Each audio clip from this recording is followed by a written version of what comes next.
It is recording. All right, factorizing. So 8A, 8B, you learned to factorize. Yesterday's quiz was to practice expanding it. So you break out the brackets and you get multiple terms. Here, I'm going to teach you factorizing, but in the first page, if you have a look at the examples, I'm going to show you. The first two examples are essentially revision of year 8. Okay, so if you didn't feel strong with year 8 factorizing, today I'm going to show you the logic to it. And then the year 9 component really is the one in the back. Okay, so the one in the back, those two examples are typical ones that I think is sort of adding on top of what you're meant to know from year 8. So here we go. Let's have a look at what factorizing is. I wrote a note on your sheet here. I said it's the opposite of expanding. Okay, now we do this by finding, when they say common factors, a lot of the times we don't really understand what that actually means. So I'm going to break it up with numbers that you actually are familiar with. So let's start off with 12 plus 9.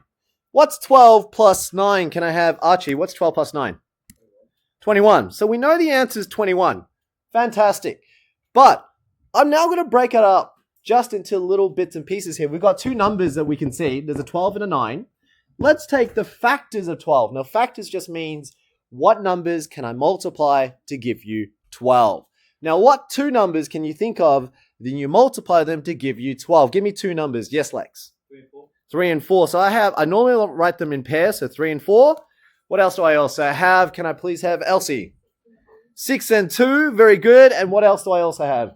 1 and 12. So these are called your factors. But the reason why I write them in pairs is because I know 12 can be made up of 3 times 4. Or it could be 6 times 2. Or it could be 1 and 12. So 1, 12, 6, 2, and 3 and 4 are called factors. Let's do the same for 9. Give me two numbers that multiply to give you 9, KL. 3 and 3. So I got 3 times 3 gives me, so really there's only a factor of 3 there, but 3 times 3 gives you 9. What other two numbers multiply to give you 9, Avia? 9 and 1. Very good. So we know these are my pairs. Now, when you say what's common, finding common factors, looking at both the list here, which one has the highest common factor? What's the number? 3. What I see here is I've got a 3 in the top list, and I've also got a 3 on the bottom list. Yes, they both have a 1 as well, but the highest common factor is clearly 3. So when you write 3, this is what I want you to understand how it works last year. So in year 8, you would have learned technically there's one common method. Most students do it through logic. I'm going to show you the actual thing that you're really doing here. Let's take it again. You said 12 plus 9. We know it's 21. But let's break it apart. If I break out the 12, you told me it was 3 times 4. Now, why did I choose 3 times 4? It's because we said highest common factor is a 3. So I chose this pair. I chose 3 and 4. Then I looked at 9. Let's break that apart. If you break the 9 into their factors, what is the 3? Well, the 3 times 3 will give me the 9. So I'm choosing this pair again. So if I write it out, this is now 3 times a 3. Those are my two pairs there. And what you see is when you say I've got a 12 plus a 9 and you say take out a common factor, what you're really doing is this. Why am I doing 3 times 4 and then 3 times 3? See, I'm doing it twice. So logically, we say, well, let's simplify that problem. Instead of doing 3 times 4, then 3 times 3, we say, how about I just do 3 times, okay, just once. And I say, well, what am I timesing? It's the leftover factors. You see, I'm timesing the 4, 3 times the 4, which is here, so I'm going to write the 4 there. And the leftover factor over here is a positive 3. So if I write it out, you see, instead of doing 3 groups of 4 and 3 groups of 3, why don't I just write it in one go and just write it as 3 times what a 4 plus 3 is? Because that's the leftover. That's 4 and a 3. See how I'm highlighting it? And what you do there is, well, let's think about it. Let's see if it's actually still 21. 4 plus 3 is actually 7, but 3 times 7 is 21. See, they're both the same answer, but can you see how I'm simplifying the process? That instead of doing 3 times 4 and then 3 times 3, because if I had a longer list of numbers, you'd be doing 3 times 4, 3 times 3, 3 times 1, 3 times, and you add them all together. It takes too long. So we factorize, when we say taking a common factor, what we're doing is we're simplifying the process. We're saying, oh, I can't be bothered doing triple this, triple that, triple this, triple that. We just go, well, let's just triple what the leftover factors are. That's why it works. Now, this number system, you might have gone, oh yeah, I kind of get what you're saying. The reason why you're learning it with algebra is sometimes we don't know the numbers. See, at least 12 and 9, I know what 12 plus 9 is. It's 21. But if I asked you, what is 40 minus 16b? Well, I don't know. Because I don't know what 16b is. That's why we then use the exact same technique. We find the common factors and we say, can I simplify this expression any other way? So what I'm showing you here, this is what we're meant to be teaching in year 8, understanding why we take out the common factor. What does it mean when we say take out a common factor?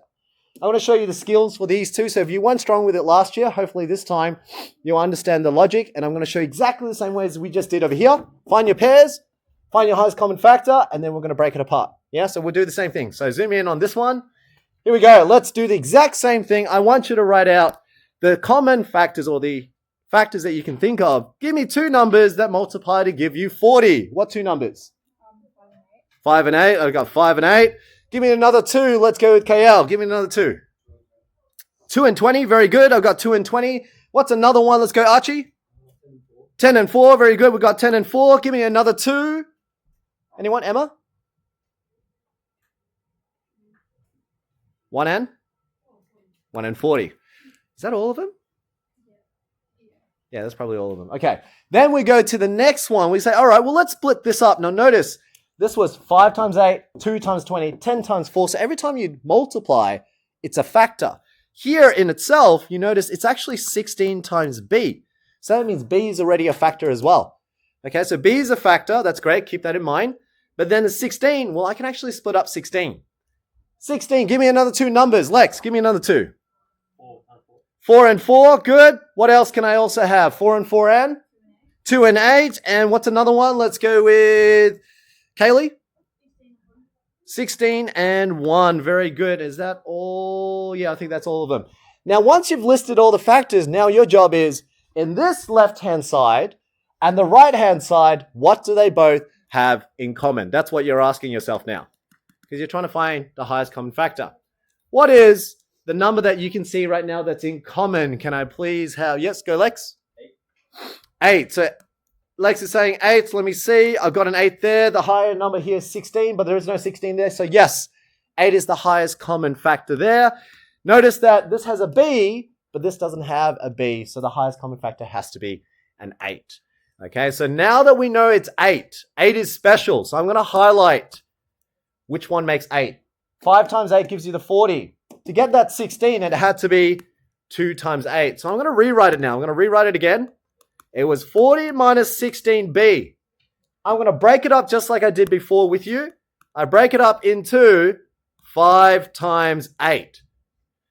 This one, I'm breaking up the 16 into 2 times 8. And remember, that's times b. Can you see how I've separated them? So we zoom out so you can see I've just chosen 2 and 8 for that. And then a 5 and 8. Why did I choose 8? Because that was the highest common factor. So if I highlight the highest common factor, 8 and 8, when you say factorize, what you're actually doing is this. You're saying, why am I doing 8 times 5? And then I'm also doing 8 times 2b. Don't forget there's a negative there, so I should have put a negative there as well. When I could just do it in one go, one step. So what we say then is that, okay, so highest common factor is 8. So 8 times, now what am I multiplying to? What's the leftover? What do I have left over? I've got the 5 left over, and I've also got negative 2 and a b. So what goes inside the brackets, Avia? Yeah, that's it. 5 minus 2b, because that's what you were doing. Just like before, what we were doing, we just know, instead of doing 8 times the 5, 8 lots of 5 and 8 lots of these two, why don't I just work out 5 take away 2b first, and then times it by 8 all in one go. That's the purpose of factorizing. You're simplifying your problem. Because when the expression gets really big, the last thing you want to do is each time you get a chair, for example, you're like, times 3, times 3, times 3, times 3. It takes too long. So what we do instead is we count the number of chairs first, and then we triple it. That works. Okay, so that's what we're trying to do. We're trying to find what's in common between the expressions and the numbers. Does that make sense? Yeah, so expanding is to break it out. Factorizing is trying to simplify the problem. Okay? Now, if you're kind of sort of seeing the gist of it, that's good. That is the technique that you were meant to learn last year, and you can build on that by taking your time. Take your time on it, writing out the factors, and every one of you here should be able to do it. Okay, so let's do the same thing for this one. Now, the reason why I chose this one is because I noticed there's two negatives, and that often scares a lot of students. So I'm going to break it up just the same way. I'm going to show you what to look out for. So here we go. Let's zoom on to this one. Same idea. Now, the negative. What's the negative? The negative, really, a lot of students don't realize, but this is actually a -1 times the 9 times the x squared. That's what that negative actually means. Same thing with the -15x. This actually means -1 times 15 times the x. Okay? So this is a factor, that's a factor, that's a factor, and the x squared, technically, you could also break it down into x and x. Now let's break it just like we did before, the 9s. We can break the 9s. Now you did it before. Two numbers that multiply 9 gives you 1 and 9, 3 and 3. What about 15? Give me two numbers that multiply 15, Avia. 3 and 5. Give me another one. Let's go with Harper. Give me another pair that multiplies to give you 15. 1 and 15. And I think that's it. Okay, so what I've done now is I've got all the factors. I've got here -1, -1. I've got 1, 9, 3, 3. I've got an x and an x. And over here, I've also got an x over here and a 3, 5, 1, 15. What is the highest common factor now? So you got to look at both lists. What do they both have in common? I already highlighted one of them. They both have a -1. What else do they also have? Anyone see? They have a 3. Good. So I'm going to highlight that. So we've got a 3 on this one. And this also has a 3. I know there's a 5 here, but there's no 5 on this side. So the highest number is 3. What about the letters? How many letters are in common? Just 1x. So you notice this has 1x. This has 1x as well. Okay, so remember that's an x squared, but you can split it up into 2. Later on, when you get to year 10, there'll be cubes, and then you can get multiple x's. Okay, right now there's only 1x. So what is your highest common factor? It is -1 times the 3 times the x. That's what's in common about both lists. So if I write it out again, I'm just going to write it on the bottom so we get a bit more space. Highest common factor is a -1 times the 3 times the x, which really is the same thing as writing -3x, because -1 times 3 is -3. -3 times x is just -3x. Now, if you do that, now let's highlight the pairs again. You chose a 3, so that means 3 and 5 are together. You chose a 3 here, so that's 3 and 3 together. Let's rewrite it again so you don't get confused. You had -9x squared minus 15x. If we split it up, the negative we already know. We already know this is -1. The 9, you said it was 3 and 3, so times 3 times 3.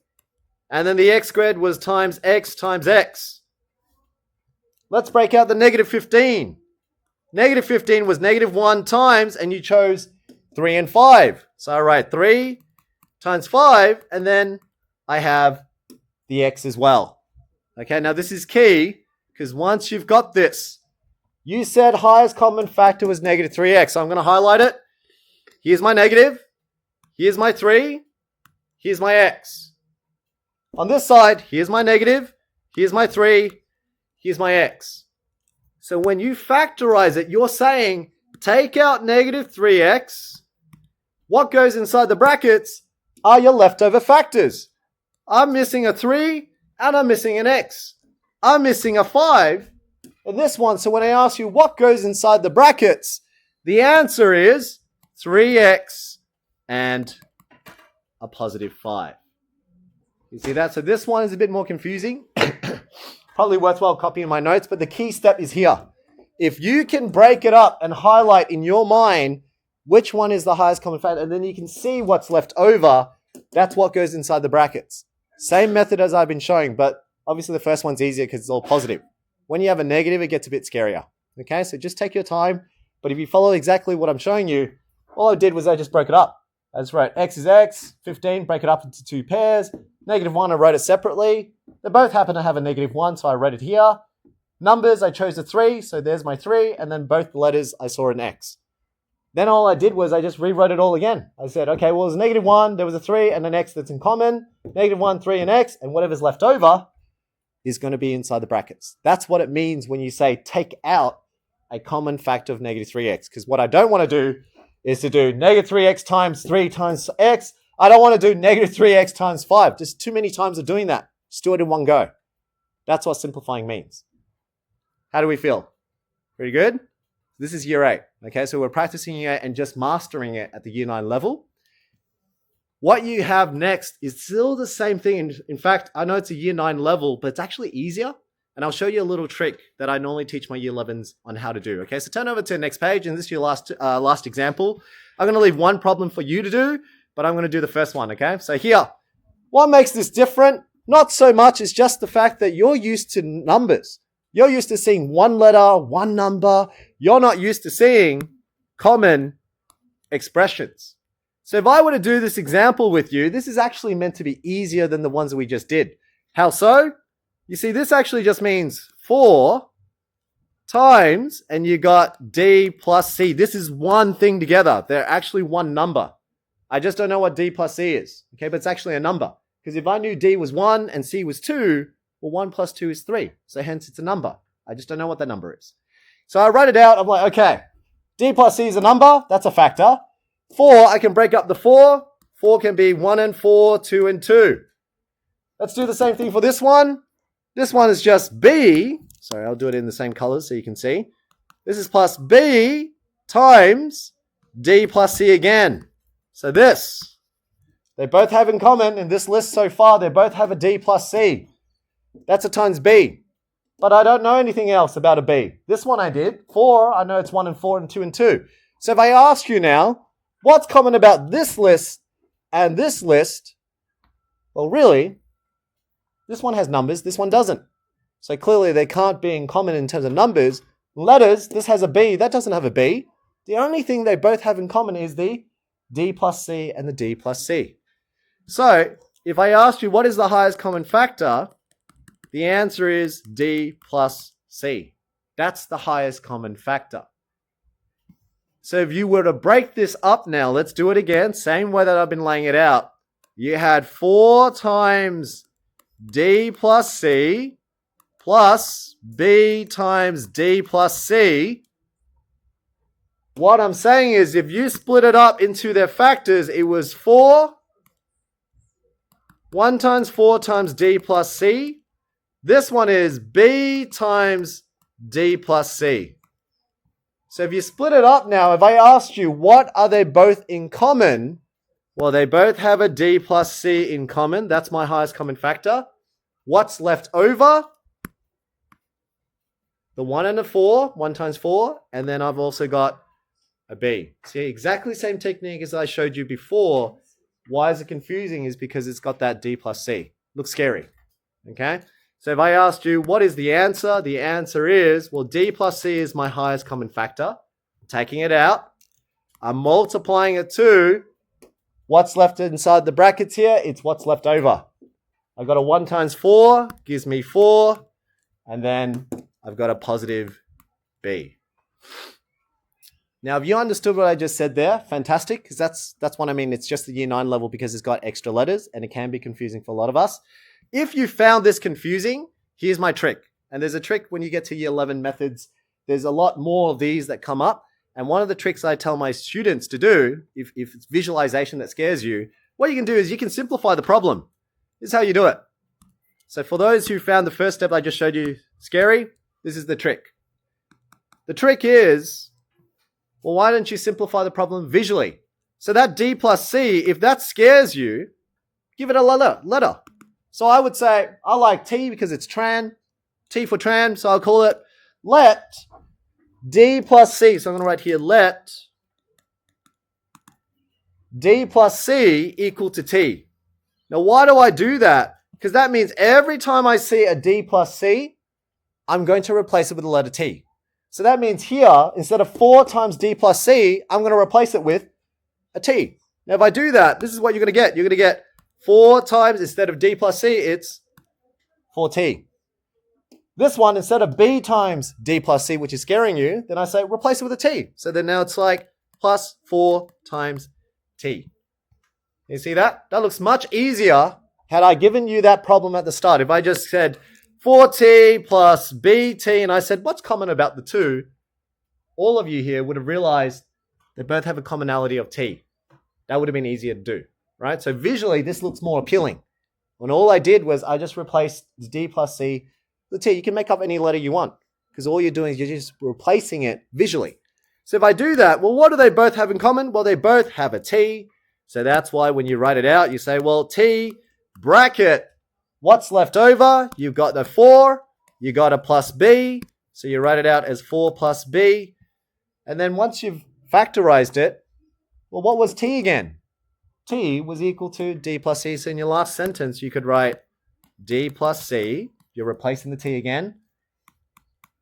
And that is exactly the same answer as what I got up here. They're both the same. But this one, a lot of students find easier. Okay, so there's something about too many letters, confuses you. If that's you, that's my trick. And it works all the way to year 11 and 12. If you get these expressions that you know that's in common multiple times, then replace it with a letter. So in the second example, if you have a look at your second example, see there's a commonality, 4x plus 3, 4x plus 3. If it scares you, give a letter. Call it something else, and you should be able to factorize it. Call it something else that makes it easier for you. So if your name is, I don't know, Andrew, then use the letter A. The letter A, if you replace it with an A, it makes it easier. Okay, but that's what we're doing today. Exercise 8C, first one is to revise your year 8 factorizing, and if you're then confident, move on to these kind of problems to practice that year 9 factorization. I could be wrong. The answer to that one that we haven't done, 4x plus 3 brackets negative x. It should be 1 minus x. Is that what you said? Or just like negative x. No, you need the 1. Oh, okay. You need the 1. Yeah. Very good. That's the answer. If you happen to do it, it is the answer there. Again, you can replace it with a letter if you want.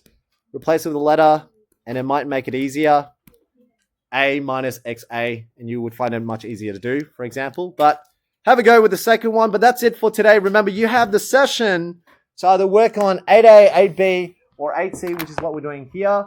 I'll be working with some students on 8A and 8B. So making sure that you can use distributive law, expand, and happy to help out on anything else as well. Okay, Emma. Do I have a? Yep. You can use this one.